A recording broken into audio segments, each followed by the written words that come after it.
Hey, it is Dorothy-Inez and Miss Rachel Kayla coming to us all the way live from Ohio. Is it right? Ohio? Yes, Columbus, Ohio. Columbus. I was about to say Cleveland. I'm glad you correct. It's okay. I forget Columbus exists. Yeah, we're the biggest city in the state. Oh, are you serious? Yeah. Oh, wow. You just educated me. Thank you. Thank you. So today, for those of you watching, in case you don't know me, my name's Dorothy-Inez, and I am passionate about helping confident women experience a spiritual awakening that empowers them to boldly and confidently show up and shine in their authentic call, purpose, and identity. So this way they can create a business and life they love. And Rachel is one of those women that I have helped to do that in the past. Rachel was one of my very first clients, thanks to Prince. That's how we met. You can tell she's a huge Prince fan. You see that purple hair. So let me just tell you, Rachel is a million, what do you call it? $1 million club winning real estate agent there in Columbus, Ohio. She is known as your fun and friendly real estate agent. Is that right? She is fun and friendly. That's for sure. That's how we connected.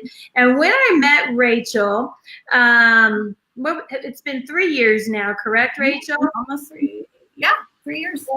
When I met Rachel, she was working 3 jobs, and one of those jobs was her job as a real estate agent. Do I have that right? Mm-hmm. Yes. And so she was wanting to use video, and she found out that I did video, and that's kind of where we connected. And so I'm going to let Rachel share with you her story of how we got started, working together, where she was at in the very beginning. So Rachel, I'm going to hand it over to you. Well, thank you. When I met you, I was trying to build my real estate business so that I didn't have to work 3 jobs. And it was a struggle. At one point, I think right before we met, I was even considering leaving real estate and just throwing in the towel and getting a regular 9-to-5 again.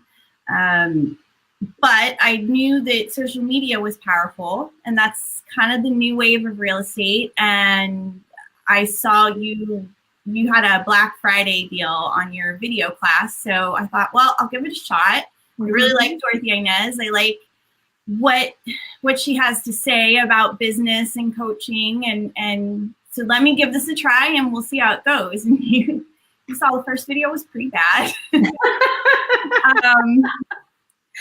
Tell us about that first video where you were located. Do you remember? Well, I think I went back and watched the first one. I think I was the very first one. I was in front of closet doors because that was the whitest, kind of plainest background I had in my house. Right. I didn't like that one. So the second video, I went in my bathroom and I had my shower curtain behind me because I thought, oh, this will just look like a backdrop, and it didn't. It looked like a shower curtain. Oh my goodness. Not the best, and bad lighting. I didn't know how to present myself. I had always done public speaking through school, through high school and college, and but speaking on camera is a little bit different, and it was foreign to me. So I'm used to having a live audience, faces in front of me. That doesn't scare me. Video was a little scary because you don't have reactions to gauge how you're doing. You just kind of have to plow forward. Right. And it was a new way too of presenting, not only presenting yourself, but presenting your business and letting people get to experience you in a whole different way. Mm-hmm. Where were you at also, Rachel? Tell us where you were at personally, emotionally, spiritually, because some things came out of our working relationship, in those arenas that weren't expected as we continued to work together after the video program. Mm-hmm. Yeah, I didn't realize it, but it wasn't just a crossroads in my career. It was a crossroads in my life. And a lot of what I needed to work through wasn't just business related. In fact, I needed to get through the personal in order to have success in business. I was in a long-term relationship that was failing, and nothing against him. It just wasn't right for either of us at that point. My self-esteem was down. It was very low. I had a hard time believing in myself. And I think, struggling in business for a couple of years, that didn't help either. And so I needed to rebuild my confidence. I was at a spiritual crossroads. I wasn't sure what I believed as far as the afterlife and spirituality and God and those things. I'd been raised Catholic, but I'd left that belief system years ago. For a while, I thought I didn't believe in anything. And then I realized that I through the process of all this other self-discovery, I found what spiritual beliefs worked for me. And all of that kind of came together and I guess created a whole new me. So when you say so after we did the video program, I forgot, what was the next program? Was it Bring Your Brilliance that we did? Was that afterwards? With the small group, yep. Yes, the group coaching program. Tell me what your experience was like in the group coaching program.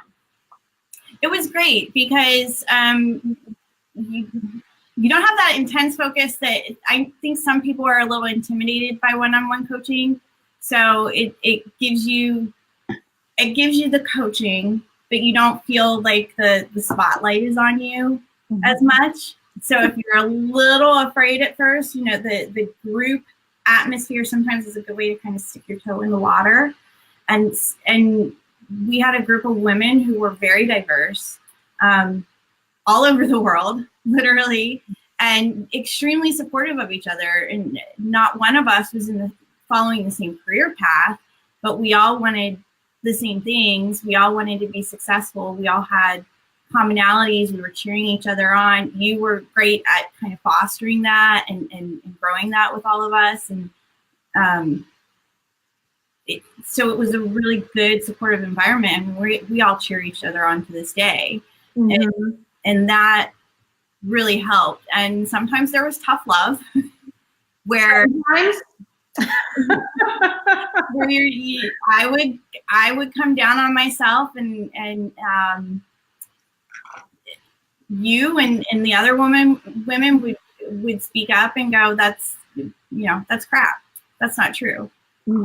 That's not true about you. You're not a failure, or you're not unlovable, or you're not, this is what we see. This is what's actually put forward. So stop it.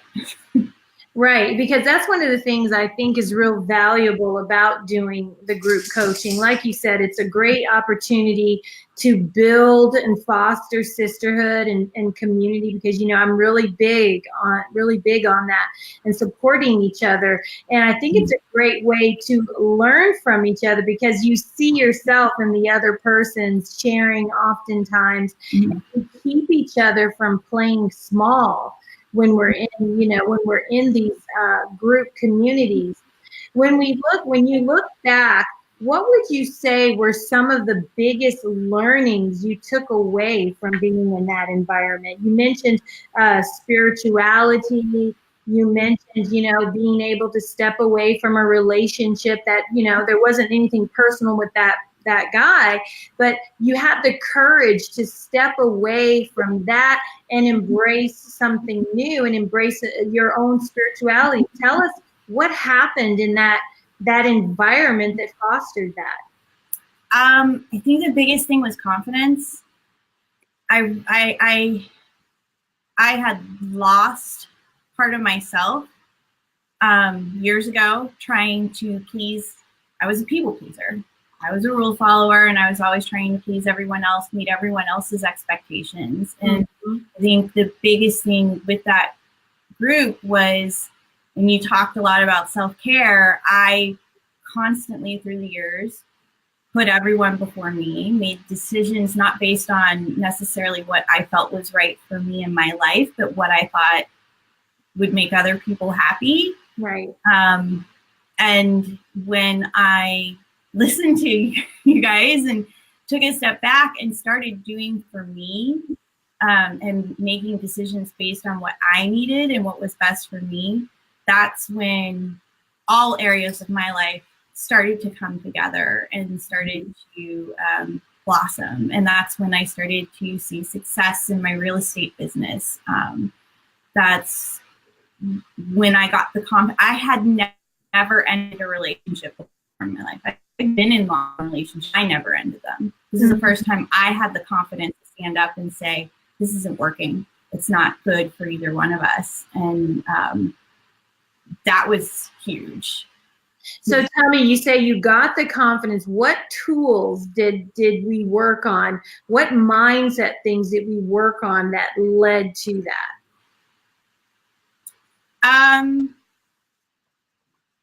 I think the self-care was a big one. For me, I have a tendency to focus on others or work. And I think the most difficult goals and the most difficult aspect of that work that we did in the group was the self-care aspect for me. So that's where I thought they were frivolous and they weren't going to get me to where I was going to go. And I had trouble coming up with goals that were just kind of self-care goals. I had trouble sticking to them. But when you remind me, you remember you want to dance, you want to belly dance, don't push that aside. When I started addressing the other aspects of myself that were outside of work or outside of taking care of other people, I got better at work. And I got better at taking care of other people. That's a good observation, that when you got better, essentially, of taking care of yourself, you got better at producing on your job. So let me ask you this. When you say self-care, because some women might think, oh, she was telling them to go out and get facials and massages. Tell them what self-care looked like in the context of how you're referring to it. What were some of the self-care action steps that you took that resulted to being able to release a relationship, to being able to,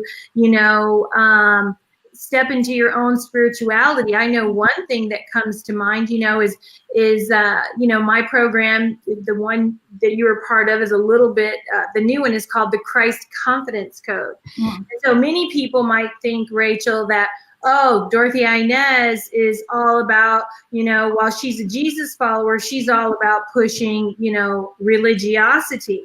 And I want you to share, your experience with me in helping you develop your own spiritual journey and your own self-care practices. I'd love for them to hear about that from you. Yeah, well, for me, one of the big things was dance, belly dance. I had let it go. I've been doing it for on and off for over 20 years, but I'd let it go. And so that was addressing that creative side, which helped me feel better at work and feel better about myself. I had never performed publicly. And I finally performed publicly, and now I'm doing it. You videoed it. Yeah. Including at Paisley Park. I got to perform on stage. So, and I realized that you need to address the right brain and the left brain. I can't be all work and analytical all the time. There is a creative self and a creative side to me. So I had to get back to writing, and I had an essay published in a journal. I wrote a short story. I went back to dancing and made that more of a priority. And then as far as the spirituality, I really looked deep into, okay, what do I believe? What have I been exposed to? Because even though even though I was raised Catholic, I don't necessarily believe in that. One great thing about going to Catholic school is they teach you all other religions, and because they're connected. So I had lived in Taiwan for a year, so I'd been exposed to Buddhism, and I started to explore what resonates with me, what doesn't, and I came to kind of my own form of spirituality that I have started reading tarot cards and following the phases of the moon, and got carrying crystals with me. In fact, I have one right here. So, and those are the things, and believing in past lives. I believe I have a strong sense of soul, which is, I think, was the biggest thing for me. Is when you don't believe in anything, it's hard to separate the soul from the body.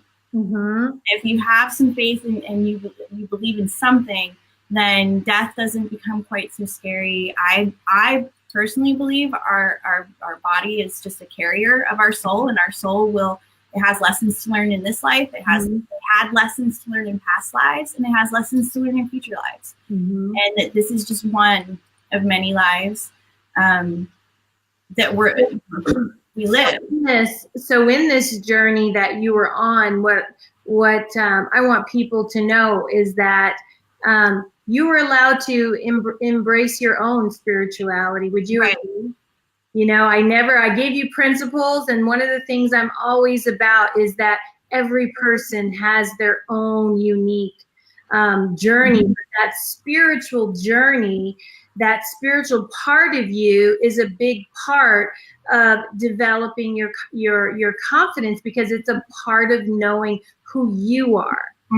Would you agree? Absolutely. And I have friends who have seen it. I have strangers come up to me, and since this process started, complete strangers will come up to me and talk to me and share with me and go, "You just have a really good energy. You're so easy to talk to. I really like the energy you have." And none of that would have come if I hadn't gone through this process. Because, and we had a woman in the group who's Muslim. And yes, we did have a Muslim in the group. Yeah. And we all learned from each other. That's the beauty of, I grew up as a military, child, grew up all around the world. I've been exposed to all different types of religious traditions. And while I'm a Jesus follower, I allow people to have their own spiritual experience. And I think that's important. And, a big part of my program, as you know, Rachel, is spirituality. There's that spiritual undertone, but it's whoever you are in God, and it's in that we find the foundation of our confidence. So my next question for you is, what specific results, financially, spiritually, relationally, have occurred while we work together and have continued to occur as a result of us working together? I know you tell me sometimes, "Girl, you're on my shoulder." Yeah. Tell them some of the results that occurred while, right during that time, and what continued to occur as a result of you having this newfound freedom, confidence, and courage. Well, since then, my business has doubled year over year. And it even doubled that, I think, that first year when you did your numbers at the end of that first year, because you were planning, when we started working, your goal was to quit May 31st. Well, no, December. And you quit May 31st. Yeah. So we started the program in like late January, early February, and I had set the goal to be a full-time realtor by December 31st of that year. I had enough business that I was able to quit my other jobs by May 31st. I was about 9 months after that, I was named lead agent for my office. So I'm now in charge of recruiting, mentoring, training other agents. I've continued every year since then to double my business. I'm on track to double it again this year. Yeah. One passion in my life that I haven't been able to follow up until recently was travel. Ever since I was very young, I had wanderlust, but I went to Morocco last year.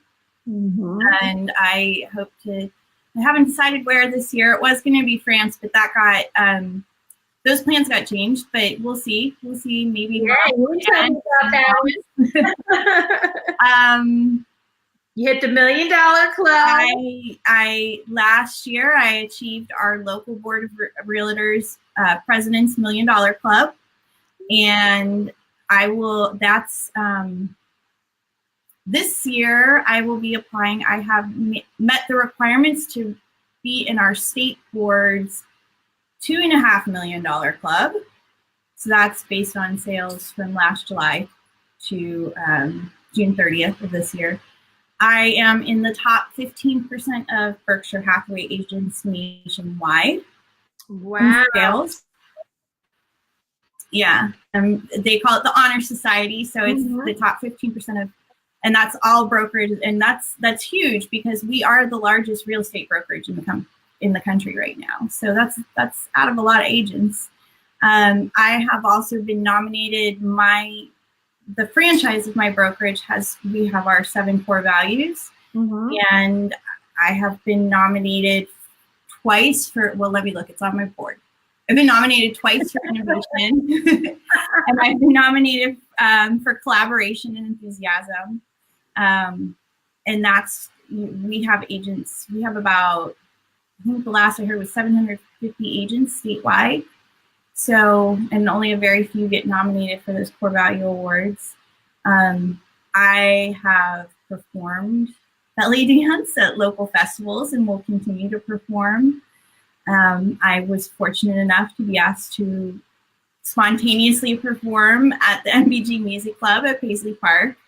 Which is Princess Home, in case you don't know. Yep, for those of you who don't know. And that was pretty darn amazing. I have danced with his first wife, Maite, who is one of the primary people who inspired me to dance over 20 years ago.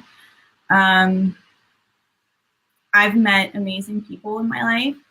I used to be afraid to talk and socialize with strangers when I went out, and now I'm not, which means more people cross my path with interesting stories and interesting connections, and I just think, wow, that would have never happened 3 or 4 years ago, because I didn't have that good energy. My head was down. I was constantly worried. So people, sometimes I'd be out and someone would say, "Life can't be that bad. Smile." I haven't heard that in a while. People do that. Yeah. And so, yeah, it's been pretty amazing. I'm not, there was a time shortly before I met you, I was struggling to decide whether I fed myself or my cat, and I looked at my bank account last week, and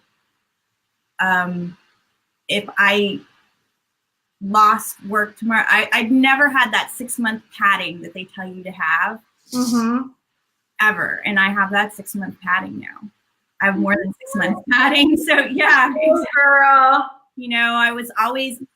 I'm 42 and a half years old, and I was always struggling to just get by, and wondering, like, when is this going to stop? People told me if I go to college, I'll make more money. If you go to college, you'll get a good job. And if you work hard, and I did all those things, that wasn't happening. And it was really just, I needed to change inside in my head.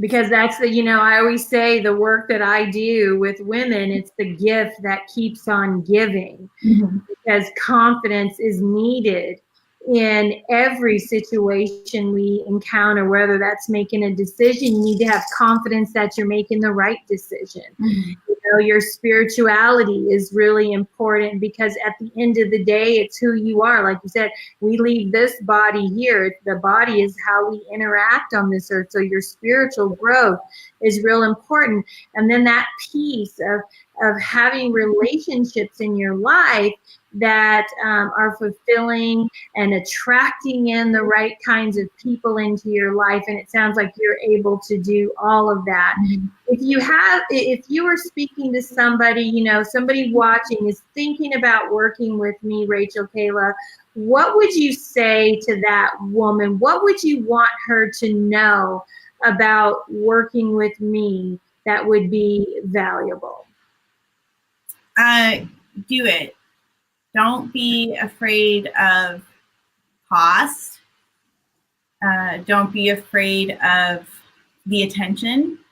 Because I think a lot of women, especially if your confidence is low, the last thing you want is any more attention on you. Don't be afraid of that.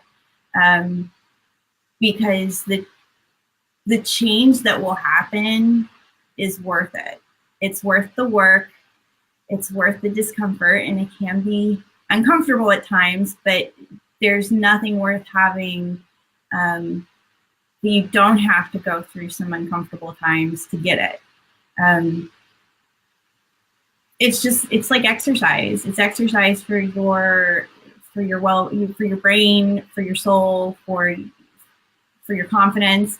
You know, you go and you lift weights, you're going to be sore the next day. Well, it's the same when you're working on your mental, emotional state. You're going to be tired. You're going to be sad, but suddenly you're going to start to see things building and things changing and getting better. So if you're willing to do it and put in the work and trust your guide, it'll happen. You'll see results.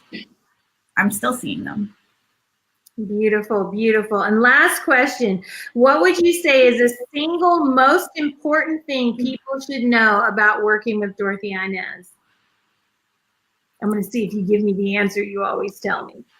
You're really good with the tough love.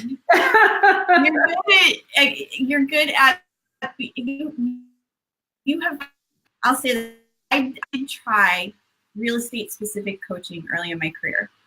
And all it did was make me feel down, because it was reporting numbers, comparing, and it was a group thing, so it was comparing with what others were doing. And all that did was make me feel defeated, because I wasn't making the numbers. I didn't know what to do, and they weren't helping me. Like, once the numbers were reported, nobody's saying, well, you should do X, Y, and Z. Right. Going into coaching with you addressed the real issues I was having, which weren't necessarily how many phone calls I was making in a day, or how many people I was telling I was a realtor, or how many doors I was knocking on. It was how I felt about myself and how that was holding me back. And you're not afraid to give the tough information, but you're able to give it with love too. Mm. You can come down on me and say, when's the last time you slept? And, but you know it's coming from a place of love. You know, sometimes you hear about drill sergeant type coaches, and that doesn't work for everyone, especially the female mind typically does not respond to that. So you need someone who's not afraid to be tough, but can deliver it in a way that you feel loved, you still feel accepted, and you don't feel like you're worthless. And you're able to do that. Thank you. Thank you. And that is because you always tell me that, Dorothy-Inez, you're tough. You don't play. You are, but you're tough in the right way. Mm-hmm. Yeah, my current client, I think she would concur. If she was listening, she would definitely concur with that, because, you know, it's hard, and it's something that I learned, you know, in corporate, was having to give my employees that tough feedback, but I knew that I had to do it in order for them to grow and be their best self. And so I brought that characteristic into my coaching. I told one of my previous coaches, I go, I don't know if people are going to like me because I'm so tough. And she's like, Dorothy-Inez, your clients need that toughness that you bring. And that's when I just started to embrace that, because, you know, people think because you're the confidence coach that you don't have those moments of, you know, I call them confidence crisis. And we all go through those moments of wondering, am I enough? Is this okay? You know, even Beyonce, I think I heard Oprah say, you know, when she finished a segment, she goes, was that okay? Was that okay? Even the most famous people. And that was my experience doing makeup, working with models and news anchors and celebrities, was that the minute I took off their makeup, they struggled with confidence, feeling like they were enough. And that gave me the passion for the work that I do. And I love it. And I'm so proud of you, Rachel, when I see you, you know, lighting up the Facebook airways, your awards. I'm like, go Rach! You know, I'm so proud. So continue doing the good work that you do, and being a light wherever you are. And I'm so proud of you, and thank you for being here today to share your story. I also want to say Rachel's videos have improved like 3,000%. It's in the background, you know. Yep. Yeah, her videos are just amazing, and she's just amazing. We even did her makeover. Remember, we did your I was trying to get you to bring that hair down, and you were like, I chopped it all off right before I started with you. We finally got the length where it needs to. Yeah, she was resisting me the whole time. But yeah, Rachel is amazing. Now, if you're interested in working with me, I am in the midst of launching the Christ Confidence Code. It's going to be starting beginning the first week of July. So if you're interested, reach out to me at Dorothy-Inez.com/book me. And you'll see Rachel's beautiful face on there.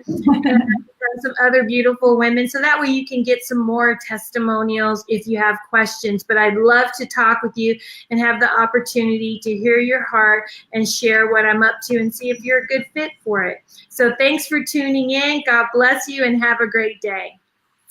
Bye.